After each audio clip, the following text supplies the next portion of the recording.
Slick back. No, slick back. That's what I said. Slick back. No, nigga, I'm a pimp named Slick back. Pimp named Slick back. Pimp named Slick back. Nigga, are you deaf? I'm a pimp named Slick. Assalamualaikum warahmatullahi wabarakatuh. Perkenalkan, nama saya Puput dari kelas 11 MIPA 2. Baik, di sini saya akan menjelaskan tentang sistem peradilan di Indonesia. Sistem peradilan hukum di Indonesia dibedakan menjadi 4 lingkungan peradilan, yaitu peradilan umum.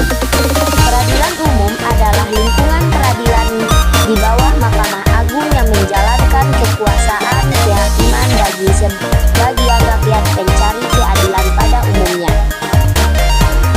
Dan peradilan agama. Peradilan agama bertugas dan berwenang memeriksa, memutus, dan menyelesaikan perkara antara orang-orang beragama Islam di bidang perkawinan, warisan, wasiat, hibah, wakaf, zakat, dan infak. Dan peradilan tata usaha.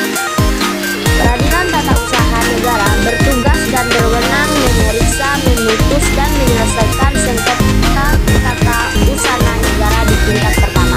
Peradilan militer mempertahankan keamanan negara. 1. Pengertian sistem peradilan nasional.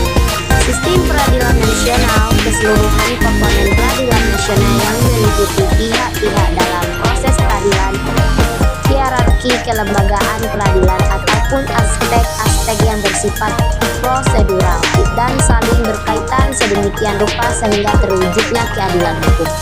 Berikut adalah komponen-komponen dalam sistem peradilan.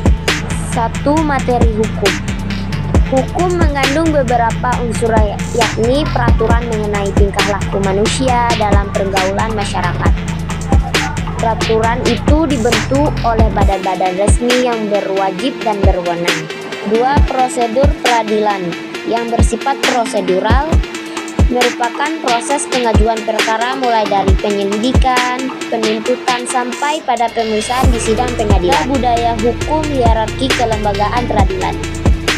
2. Alat kelengkapan peradilan. Jika membahas mengenai sistem peradilan nasional, kita mengenai beberapa alat kelengkapan peradilan yang bisa disebut sebagai aparat penegak hukum yang meliputi sebagai berikut.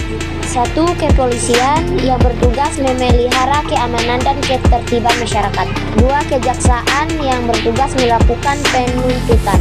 3. Kehakiman menyelenggarakan peradilan guna menegakkan hukum dan keadilan. 3. Klasifikasi lembaga peradilan di Indonesia. Lembaga peradilan dibentuk oleh negara sebagai bagian dari otoritas negara di bidang kekuasaan kehakiman dengan sumber hukumnya peraturan perundang-undangan yang berlaku. Lembaga peradilan menjadi aspek penting di dalam sistem hukum di Indonesia. Adapun dasar hukum lembaga peradilan di Indonesia meliputi Undang-Undang 1945. A. Mahkamah Agung merupakan pengadilan negara tertinggi badan peradilan yang ada di Indonesia. B. Peradilan umum. C. Peradilan agama. Peradilan agama merupakan salah satu pelaksanaan kekuasaan kehakiman bagi rakyat pencari keadilan yang beragama Islam mengenai perkara perdata tertentu. D. Peradilan militer merupakan pelaksanaan kekuasaan kehakiman di lingkungan angkatan bersenjata. Dan E. Peradilan tata usaha negara. Tata usaha negara adalah salah satu pelaksanaan kekuasaan kehakiman bagi rakyat pencari keadilan. F. Pengadilan khusus. Pengadilan yang mempunyai kewenang untuk memeriksa, mengadili, dan memutuskan.